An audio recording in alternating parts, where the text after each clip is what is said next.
Après leur exploit monumental face aux champions en titre, le Sénégal, les éléphants de la Côte d'Ivoire sont plus que jamais favoris pour leur propre compétition. Et pour cela, il va falloir confirmer face aux Aigles du Mali qui sont plus que jamais déterminés à aller jusqu'au bout de cette compétition. Et de ce fait, quel 11 pourrait être aligné par le coach intérimaire des éléphants de la Côte d'Ivoire face à cette équipe du Mali? Et du coup, Ousfoot 224 TV vous propose son système et sa composition probable que pourrait être alignée par l'intérim Emer Sfaye dans cette choc ouest africain.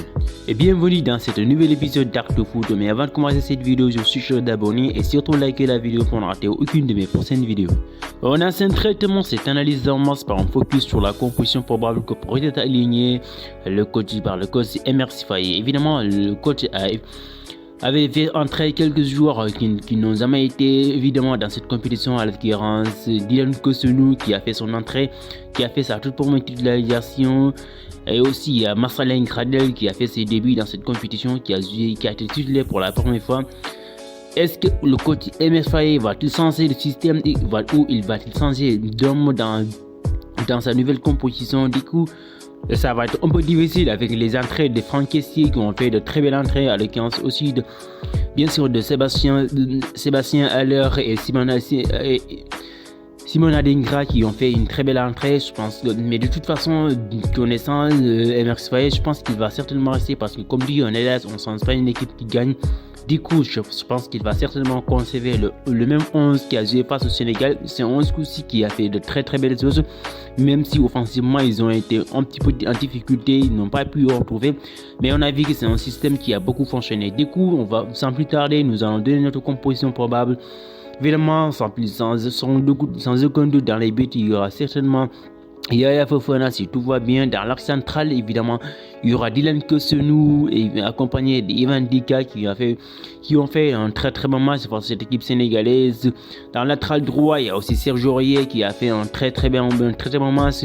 Il y a aussi à gauche, il y aura évidemment Yeslin Kona qui est toujours présent dans cette équipe depuis le début de la compétition, même s'ils n'ont pas fait un bon début de compétition, mais il est très bon, il est bien dans cet aspect défensif. Offensivement aussi, il est présent. Au niveau du milieu de terrain, je pense qu'il va certainement conserver le même trio au niveau du milieu de terrain. Il y aura Jean-Michel Seri accompagné de Sékou Fofana et bien sûr Ibrahim Sangaré. En attaque, je pense pas qu'il y aura aussi de changements.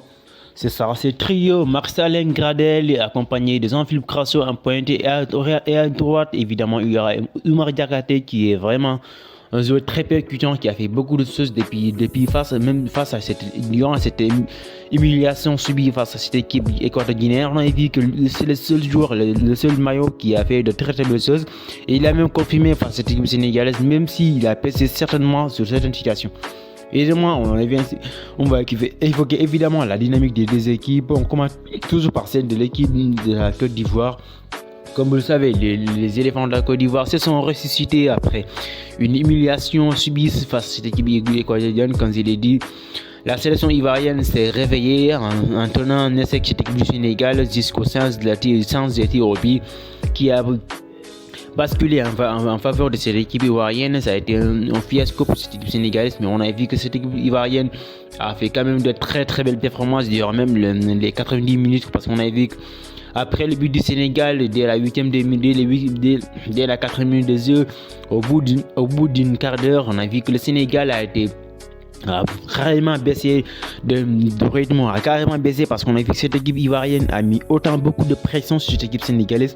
Ils ont été vraiment présents, surtout ils ont gagné un point très essentiel, surtout c'est au niveau du milieu de terrain, ce qui a permis à cette équipe ivoirienne d'être très très haut, de jouer très très haut, a montré beaucoup de qualité au niveau du milieu de terrain. Défensivement aussi, ils ont été impeccables, parce que même s'ils ont commis certaines erreurs, mais défensivement ils ont été bien, leur seul et petit problème c'est qu'ils ont été mal entrés dans cette compétition, dans ce match là. On a vu que le Sénégal a mis beaucoup de pression, a mis beaucoup d'impact physique, a mis beaucoup de rythme en début de match, ce qui a permis à cette équipe du Sénégal d'ouvrir le score. Mais au plus tard, on a vu que cette équipe ivoirienne a pris le jeu à son compte. Ils ont été présents, ils ont montré beaucoup de choses positives dans ces matchs-là. Même si, comme je l'ai dit, offensivement, ils ont pesé sur certaines situations. On a vu qu'offensivement, ils ont été en difficulté, ils n'ont pas pu réussir à trouver les attaquants, surtout Jean-Philippe Crasso qui n'a pas été beaucoup sollicité, qui n'a pas eu suffisamment de ballons. On a vu que Oumar Diakité a été un petit peu brouillon sur certaines situations. Il aurait dû communiquer avec ses camarades là. On a vu que Marcelin Gradel aussi qui a fait aussi de très belles choses de son côté, mais même si en face il avait un joueur un très bon joueur, à l'occurrence Crépin Gata, qui a posé beaucoup de problèmes à lui, mais on a vu que lui aussi a quand même porté son fruit. Cette équipe ivoirienne est quand même est pour l'instant quand même très confiante, parce qu'on a vu que après ce débâcle subi face à cette équipe équatorienne, ils se sont ressuscités parce qu'avec cette qualification troisième pour les meilleurs troisièmes, ça leur a profité. Ils ont réussi à mettre en échec cette équipe du Sénégal. C'est une très très bonne chose.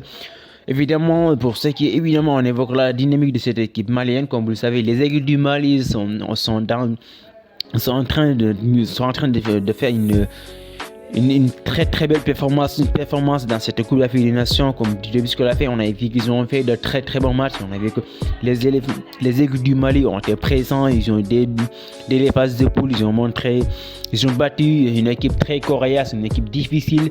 C'est cette équipe sud-africaine qui a montré une nouvelle fois qu'on peut compter sur elle dans cette compétition-là. Et les Aigles du Mali ont réussi à battre cette équipe-là. C'est un exploit énorme. On a vu que le phase de poule n'a pas été, même s'il n'a pas été si flamboyant, mais ils ont quand même réussi à sortir, à faire de très bons matchs pour évidemment sortir en tête de cette poule-là, ce qui l'a permis d'être très tendant pour cette demi-finale, huitième de finale face à cette équipe burkinabé. On a vu que les Aigles du Mali ont quand même beaucoup de qualités, ils s'en ont sorti. Évidemment, le coach Eric Chiel-Poma, c'est un coach qui est très technique, très intelligent, c'est un très très bon coach, parce qu'on a vu qu'à chaque match, il amène d'autres physionomies dans son jeu, il amène d'autres stratégies au niveau des milieux de terrain. Il y a beaucoup de qualités, il change souvent beaucoup de milieux de terrain. On a vu qu'il y a eu beaucoup de nouveaux qui ont fait leur apparition. Et malgré le changement, sur ce point de vue, sur cette situation-là, on a vu que cette équipe malienne est transcendée, a montré beaucoup de qualités positives. Et ce qui est intéressant dans tout ça, c'est évidemment, on a vu que cette équipe malienne a été très sereine, a été très cohérente en termes de jeu, dans sa façon de jouer. On a vu que cette équipe malienne a beaucoup de qualités offensivement et défensivement. On a vu qu'ils ont quand même un atout. Fala Sako qui joue à gauche. En tout cas, d'ailleurs, c'est un joueur qui a été formé en tant qu'axial, mais il est impérial. Il a fait, d'autant plus qu'il n'est pas un gaucher, mais de toute façon, malgré tout, il fait de très très belles performances. Offensivement aussi, on a aussi Sinayoko qui fait de très belles prestations. On a vu que dans cette compétition-là, c'est l'un des atouts offensifs de cette équipe du Mali. Il est présent, il marque beaucoup aussi, il est pour moi décisif. C'est l'élément clé de cette équipe malienne dans l'aspect offensif ou défensivement aussi. Il y a aussi Kiki Kouyaté qui fait de très belles choses. Aussi le gardien des buts qui est très présent, qui est performant. Cette équipe malienne n'est vraiment pas du tout prendre à la légère, parce qu'une équipe qui a beaucoup de qualité pour moi, qui est vraiment dans de très bonnes dynamiques, qui peut vraiment causer énormément de problèmes à cette équipe ivoirienne. Mais de toute façon, ce sera un match très difficile. Ce sera un duel, un derby qui sera très disputé. Ce ne sera pas un match si facile, parce qu'on a vu que cette équipe malienne, c'est une équipe très très joueuse. Et pareil à cette équipe ivoirienne, il y a beaucoup de qualités. Intrinsèquement, cette équipe malienne n'a rien à envier à cette équipe de la Côte d'Ivoire. Franchement, ce sera un match très compliqué, un match très physique aussi. Au niveau du milieu de terrain, il y aura beaucoup d'impact physique. Ce sera un duel très âprement disputé. Après leur exploit monumental face au champion en titre, le Sénégal, les éléphants de la Côte d'Ivoire sont plus que jamais favoris.